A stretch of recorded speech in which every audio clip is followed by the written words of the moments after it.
Hello, and thank you so much for joining us to talk more on Monday. This podcast was started to give a voice to More's mission of making opportunities reachable for everyone, and continues today as a way for us to share the mic with like-minded individuals with their own stories to share. Talking More has become our channel for history, mindsets, information you need, and featuring our interns who are learning how to share their voice. Join us on Patreon for our masterclass with More, hosted by Bria Bradley, as she deep dives with experts on a host of topics key to building your business and legacy. You'll find our founder content hosted by our founder Ariana as part of our masterclass where business owners share lessons they've learned while in business. This month, we are diving into love, business, and culture. In this conversation and offline, we're celebrating Black History Month by honoring the Black influence we see in our everyday lives. Today, we're diving into the influence Black culture has had on storytelling. With that, let's talk more with Ladina Brown. Thank you so much for being here. Thank you for having me. Very excited. This is my first time in our studio, so I'm really excited that I get to kick this off with you. I think it's so fun in here. It's beautiful. Yes, I'm so glad. This is a new era for the More podcast, so I'm really glad that you get to be here. I'm excited to be a part of that. That's amazing. Yes, thank you so much for being here. So if you guys don't already know Ladina Brown, she is the founder of Midwest Leak Magazine, a media and marketing company based in Indianapolis, aka Naptown, that celebrates and documents Black culture to inspire and empower the community. Ladina began her writing career in high school at Scoop Magazine, quickly advancing to editor. The Butler University alum and Sigma Gamma Rho Sorority Inc. member, worked for the Butler Collegian and interned at the Indianapolis Star, where she wrote the column The Leak in Metro Mix and freelanced for Ozone Magazine. So cool. Midwest Leak Magazine launched as a website in summer of 2007 at the Indiana Black Expo Summer Celebration, with the first physical copy published by December of 2007. By 2008, the magazine gained nationwide recognition at the Midwest DJ and Urban Music Conference in Ohio. Ladina was named Youth Entrepreneur of the Year by the Indiana Black Expo in 2009. Midwest Leak became the official magazine for the Core DJ's worldwide semi-annual retreat and the Texas Urban Music Summit annual conference. In September of 2021, Ladina was honored as a Keeper of Culture by the Indianapolis creative group Gang Gang. A mural featuring her alongside local figures like Mike Epps, Vivica A. Fox, and Rob Dixon was created on the Stutz building. Wow, you're on a mural? That is so awesome. I would love to see a picture of it after this. Okay. Her latest project is SOS Podcast, Students on Students, a youth-produced creative outlet housed at Midwest Leak Studio, a community space offering resources for content creation, collaboration, and various public events and programming for youth and adults. Ladina continues to innovate and serve her community, like being here with us today. That is so awesome. Thank you so much for being here. I love that. Wow. That sounds like a lot when you read it. Right? I know, when you string it all together, you're like, actually, I did that. kind of a boss. And you brought a copy of Midwest League Magazine, and it is really, really cool. So thank you. I love having like a tangible version, because I feel like that's what's been so exciting about More Magazine is, you know, we do all this work and then we get to hold it in our hands. We see our faces and our pictures and our stories. It's super exciting. I'm sure you can relate. Absolutely. So I'd love to get into some questions with you. Our first question for you is, what is the first memory you have, either as a child or in your life, with storytelling? Listening to my grandparents and my great-grandparents talk about life growing up and their childhood. I've always been captivated by people's perspectives, especially hearing my grandmother's version and then my grandfather's version and just kind of comparing the two. Yeah. Did they sometimes differ in ways that you were like, A little bit. which one are you telling the truth? I didn't realize what was going on at the time, but as I've gotten older, I appreciate it a lot more. And recently someone was telling me about, they heard the importance of sharing your journals with your children and your grandchildren. And so they've started preserving their story, even though they don't talk much, but just getting the opportunity to write it down and pass it on. That's a way of storytelling that I really wasn't thinking about. Right. Sharing, at least. Like, you write in a journal, you kind of keep it to yourself. Right. Diaries have locks and things like that. But to think that that's a way that your story can be interpreted by generations after you that will never get to meet you. Right. I mean, we think about diaries that have been published, like the Diary of Anne Frank, that now kids read in schools. It's such a capture of the time and the culture then and people's mindsets like that. It could become our journals too, our diaries. I almost feel like I'm doing a disservice by not keeping one, because I think so much that people see it, like they see the magazines, they see the interviews and the stories and the videos. Right. And so I'm thinking I'm sharing my story, but that leaves so many gaps that people have to fill in on their own because they don't know the mindset, the thought process, the whole behind the scenes, because now even a BTS is edited. Right. So you really don't get the real story anymore. Yeah. And that's what people want. Like the more honest and raw you are, the more I feel like people respond. So yeah, I think that's absolutely true. It's so important to share the nitty gritty. That's what people are really looking for. Unlock that diary. Yeah. Yes. I feel like that's such a good title. My next question for you is, as the owner of a Black-owned publication and media company, how do you intentionally center the Black experience in the narratives that you choose to elevate and share, the people that you bring in to collaborate with you?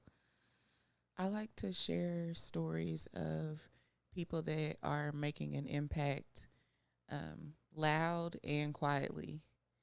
And there's so many people that they're the reason why we do this, and people don't realize it. And so that's important to me, to give backstories and origin stories of what is just commonly accepted as our culture, because understanding the why, sometimes that can give that even more impact. Yeah. Can you give us an example of a recent piece maybe? Well, I wouldn't even call it a piece, I guess. But recently at Butter, I did a tribute to Naptown history in music. Oh, cool. And so we just traveled down memory lane and showed like the first songs that were like rap songs that got in national magazines, that got played on the radio, and just watching the different generations resonate with it. And there's this story about how there's not really many people you can name that have made it in Indianapolis from the rap music scene. Yeah. But it's kind of relative to your definition of success. And so we have had some people that have been really successful in their own right, and other genres of music.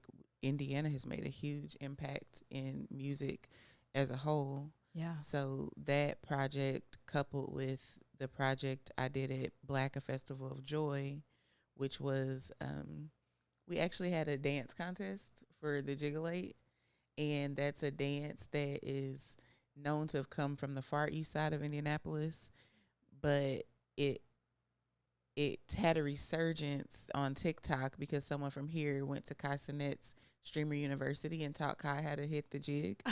And so there's a whole generation of people that don't know where it came from. Yeah. And I took that stage as an opportunity to bring in the people that originated the song and one of the original people that started the dance. And so I just wanted to show people, like, you guys love this song. You remix this dance. This is the person that you got it from. This is who everyone was learning it from. Yeah. So there's different ways to tell our stories. Even though I have a magazine, I showcase stories in so many different ways. Yeah. And circling back on what you said about people not realizing their own influence until they might be featured in something like your magazine, I think the same can also be said for you. Like, after we read your bio, you were like, man, when you say it all like that, it really sounds like a lot. And it's like, yes, I don't think that we realize or catalog our accomplishments enough. And then you write it all down and you realize everything that you've accomplished and realize that you are one of those people that is making things happen, that is creating these conversations. I think that's a really powerful thing to also acknowledge. Yeah, when the mural was revealed, it was really impactful for me because I am always just working. Like, you know, they say head down in the work. Like, every day I'm working on how to continue to progress and continue to shine a light. And it's never really about me. I'm always behind the camera. Well, I used to always be behind the camera. I've kind of started talking more, but when they revealed the mural and I saw the title and it's called The Keepers of Culture, and I'm not the best at naming things for myself, at least. Right. And so to see someone name me a keeper of culture, it was really impactful. So I'm really thankful for that moment, because it made me double down on owning the responsibility of you're a keeper of culture. So you have to protect it too. Yeah. Yeah. We've had some conversations with some other Black creators that have been on the podcast about that responsibility, how they feel, with their kids and with their families and their friends, that they do feel some sense of responsibility, and that can hold good and bad things, but, continuing to talk about these things, to educate, to not let things fall by the wayside because we're not talking about them. Do you feel that ever? Well, I feel the responsibility. I also actively have been working to not allow it to feel like a burden. Yeah. Because sometimes when you hold a responsibility, you want to hold the whole thing, and you have to take into account other people's actions are out of your control. Right. So it's hard to not, like, when things go right and when they go wrong, feel like that was my responsibility. Yeah. So yeah, I'm working on that. It's kind of a double-edged sword. Right. But there's so many outside influences too. So just being gentle with yourself is also huge. Right. The next question I would love to pose for you is, in what ways do you believe you're challenging and redefining these traditional media structures and storytelling conventions that we see? I think that the events that I mentioned, that's a huge way. Yeah. Initially, I started having parties, and it was kind of like my magazine was self-funded. So the parties charging cover, that's how we pay to keep things going, Right. Got to get money from somewhere. Yeah. And over time, I realized that what I was actually doing was convening community. And so it's not, the magazine is one resource for sharing stories, but there's so many more ways that we do it, even just in the gathering of people together to spread the stories and the conversations that come from the things that they witness on stage. So every time I'm curating the stage, I'm writing a narrative or creating space for a conversation to occur. Yeah. And it's like it becomes a piece of history. So, yeah. Yeah, and it's very much outside the box. And I think you'll continue to surprise yourself as these events keep happening in ways that stories unfold. And especially with the magazine, we've had a lot of pieces for more that became something that they were not at their conception. When we were talking about them and brainstorming and curating, we were like, well, it'd be awesome if it was about this. And then as the person is writing it, it becomes something completely different because of their experiences and their mindset, and they make it totally their own, which is so exciting. And that's the beauty of Ariana getting the opportunity to, as an entrepreneur, build the box instead of trapping people inside a box. Yeah. So if someone comes with something more than what she had envisioned, the box can grow, and eventually there are no walls. So that's one of the things that inspired the start of my magazine, and it's one of the things that I really appreciate about just the freedom that comes with. There's definitely a lot of stress that comes with it, but the freedom of entrepreneurship and being able to let other people use their voices in ways that they may not have been able to in other spaces. Right.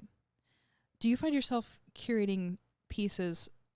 It's called Midwest Leak, so I'm sure that there are things about, the Midwest and Indianapolis and living here and the culture, but are there also like think pieces, more cerebral, just people being themselves and sharing like their memories or their stories that aren't connected to like a greater theme or the area? Yes, but also everything ends up connecting in some way. Like, even if I'll go into something and I'll start interviewing people, and then after I've interviewed enough, I can pull the theme or how all those things connected. Yeah. I'm a part of a project called Common Threads. And with that project, we've been doing a lot of deep listening to people with intellectual and developmental disabilities. Oh, wow. And through that project, we've discovered that there's, I mean, literally the name, like there are so many common threads that flow amongst the people that we've been talking to. And people talk a lot about storytelling from the perspective of like, oh, I'm a storyteller, but the best storytellers are actually letting other people use their voice to tell their stories. Mm-hmm. So it's more listening than telling. Yeah, I love that. I think it's absolutely true. There are so many ways to find common threads. And I work with a group that we make art with people with disabilities as well. And they end up coming up with the story. Like we put on a production at the end of the year, and they just give us ideas about things they want in the script. And then our director turns it into the story based on what they say. So as you were saying that, I was like, wow, it is so true. Like there's always commonalities. There's always things that you can connect. So even if you don't see the big picture, you can find it. That is so cool. Can you share an example of a recent story or project from your company that you feel powerfully illustrates the depth and diversity of today's culture? Every year, we have been a part of the planning committee for an event called A Festival of Joy. Actually, since its inception, before we even knew what we were going to call it, we just knew the concept of what we wanted it to be. And that is one of the most powerful projects that I've been working on for me, because it really is unapologetically putting our stories at the forefront, putting our experience at the forefront, and making sure that we are illustrating our joy from a place of abundance and not lack. Because when we let other people tell our stories, they tell it the way they see it from their lens. Mm-hmm. But who better than for us to tell it for ourselves and for us to live it and enjoy it the way that we organically would. Yeah. And I love the abundance mindset and lens that you put on it, because I think it does lend itself to telling more. Like the more that you think about the blessings that you have and everything that has happened to you and the abundance that you come across, like in putting together your bio, you end up thinking of more and more things and more ways that your community has influenced you and that you have influenced your community. Yeah, and I look forward to continuing to remind people about the power of illustrating things through their lens of abundance, because we are all so rich. And if you let other people tell you, you won't even recognize it. Yeah. So with Black Joy, one of the things that's coming up for us is we're going to be highlighting more stories leading up to the event, because the event is a great stage, a great platform, but there's so many pieces that go into it. In fact, when the event started, it was, we had like a almost guaranteed sponsorship that we had. So we kind of knew and we were secure in the fact that we'd be able to provide this space for our community. Yeah. But this year we started a campaign called Brick by Brick, and it's about the community pitching in to help each other make sure that this event takes place. Mm-hmm. So we protect it to have control of our own narrative.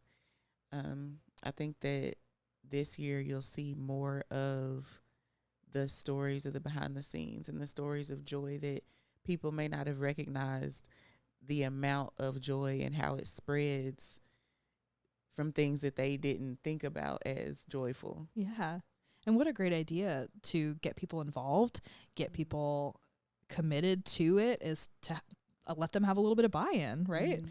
That's super exciting. I mean, you think about like the new mayor of New York City, Mamdani, his entire campaign was grassroots crowd funded, no big corporations, which, you know, in my opinion, not to get like too political, is how it should be, right? Mm-hmm. Like the people should fund people that they believe in, people that are going to do good things for them. So, you know, I hope that you see that same kind of buy-in from your community. That's such a great idea. Mm-hmm. the last question that I want to pose to you is, and we've touched on this a little bit already, talking about responsibilities, but what responsibility do you feel Black-owned media companies have in preserving, documenting, and shaping that future legacy of Black storytelling? Protecting our people from what happens when we don't use our voices, from what happens when we let other people write our narratives, from what happens when we don't remain a trustworthy resource. There's that responsibility is to all parties involved to keep pushing the culture forward. So it's about who we let in and who we keep out, and just making sure that to the best of our abilities, we're truth tellers and safe space keepers, and keeping the community engaged and recognizing the power that we have when we do things for ourselves. Yeah. Yeah, I love that concept of protection in community and allowing yourselves to tell your own stories, not letting anybody else tell you what your narrative is. What do you feel like is on the horizon for Midwest League Magazine? A lot more working with the youth. Yeah. And just lending our resources to their voices and letting them be creative. I'm really getting a lot of joy from the students that I work with right now. Yeah. I had a creative camp over winter break where I let them come in and meet my other entrepreneur friends. And my friends told them stories of how they started their businesses, how they took things that they were passionate about and made a paycheck out of it. And I let them ask questions and come up with how they wanted to use their creativity in collaboration with each other. Yeah. They came up with a podcast. So it's called Students on Students, aka SOS podcast. And they came up with a name. They created a logo on the spot and selected their guest list, and they're rolling. Yeah, I love that so much. And I think we've seen it too with our internship program. There's just something about the energy of youth. Mm-hmm. Like they have their little Energizer bunnies. They can just go and come up with these fantastic ideas on the spot. And I think it inspires us too to be like, man, they got that done so fast. They have so much energy and vigor and so much to say. Like I should tap back into that for me, you know? They're not so in tune with their edit button. So they just go, and it's like if you edit yourself too much, then you may miss out on something that you could have had because you didn't reach for it. Right. So the other day after we finished recording, I just let them do them, and they started doing mock intros. And their mock intros, they didn't term it this, but it was really a manifestation session. So they're like, welcome to SOS Podcast. I'm here with, and they started naming the names of people they want to interview. That's celebrities, so cool. Pro athletes. And I said, well, students on students. They're not students. And they're like, well, they've been students before. So yeah, Paige Beckers, Tyrese Halliburton are some of the people that they really are excited to get the chance to talk to. Yeah. And I'm just trying to figure out how to make it happen. Right. It could. I mean, shoot for the stars, right? Absolutely. I haven't even tried to interview some of the people that they've been mentioning. Right. And that's where I think sometimes people put limits on kids because they think about what they weren't able to accomplish. Yeah. But it's really our job to let them dream and get out of the way. Yeah, I love that. And I think it also opens a lot of doors for us to not only like inspire them and guide the way and let them do amazing things, but let it inform our work as well. Like they're reaching out to celebrities, like, why shouldn't we? The worst they can do is say no, right? Right. And sometimes I forget about the parts of my bio. Like I've definitely interviewed my share of celebrities. And that's really how I did it. Yeah. I was never scared to ask. The worst they could do is say no. So really, I see myself in them at the same time. Like some of the things that I haven't been doing lately, I forget about the fact that I've already done it. Mm-hmm. So Yeah. And I think that goes back to cataloging our wins. absolutely. Even the small ones, it really adds up. And just looking back and seeing, where you've been, where you are now, everything that you've done, it compounds greatly. Right. Thank you. Yeah. Is there anything that you want to give to our listeners, anything you want them to check out? Definitely the student podcast sounds awesome, but picking up a copy of the magazine, checking out your website. So we actually are not printing. The magazine currently is digital. We are working on a yearbook. And so that's us taking on the responsibility of creating an archive for our community. Oh, I love that. So every year we want to showcase the high points, the low points, just the realness of Naptown culture. Yeah. So that's what we're working on right now. And if there are people that want to contribute to that or pre-order a copy of that, I'd be happy to have them. Amazing. And I think it also goes back to the journaling and the diaries. When you're doing that, you're creating this time capsule of what, culture and community is right now, so that people can look back in 50 years and be like, wow, we've come so far. Yeah, because even if I'm not going to print the magazine every month anymore, I feel like I owe it to the future to not let everything live on the internet. I went to Harlem recently, and I visited a library, and there was a reference room where, just the opportunity to sit and read, which I could do forever, but just to sit and read the books that I couldn't take with me. And I'm still thinking about it. Like, I wish I could have kept reading that one book, or I want to go back just so I could sit in there a little longer. Yeah. But what if we lose the internet? Right. The archives that they had like handwritten letters from different people in the culture. They had Malcolm X's notebook. They had a telegram from one actor to another saying, "Good luck on your play tonight." Things like that. That's so sweet. Right now, it was beautiful. And right now, those are just text messages, and they'll disappear, and we'll never know the depths of those relationships. Those are things that could be inspiring collaboration, and look at what collaboration produced in the Harlem Renaissance. Yeah. So I think that nowadays, if we knew the collaboration that's occurring to create the things that we see, we'd be more intentional about it. Yeah. I do think the internet has created a sort of echo chamber a little bit, because like you said, there's so much content to be found, sure, but the little intricacies, the intimacies between people, we're losing because they're private. Most people aren't thinking about publishing those things. If they do, it's in a memoir or something. Yeah, or the way that they can disappear at any time. Yeah. Like, people make jokes about Beyonce's internet and how things can just, that one picture that you can't find anywhere anymore that was everywhere because it got scrubbed from the internet. Yeah, her publicist was like, that's gone. Yeah, so that's really happening. Yeah. And we're losing pieces of our history, good or bad. Yeah.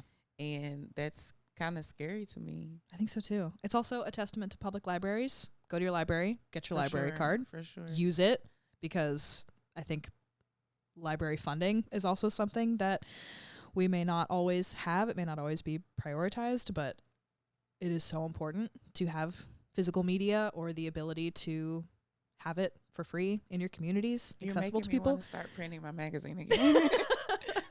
Well, no one knows more than us the roadblocks that printing can come with, and the financial burden that it can be. But yeah, any kind of archive, your yearbook is super exciting. But yeah, thank you so much for coming on today, sharing your thoughts, sharing your stories, talking about the incredible work that you're doing, the legacy that you're setting up for your students and for your community. It's amazing. And we're really, really happy to have you in our network. Thank you for coming on and sharing your story. Thank you. And I'm thankful for the opportunity. And I'm really glad that I got to meet Ariana. Yeah. We're in a cohort together. the talent development and leadership, and it's been an amazing experience so far.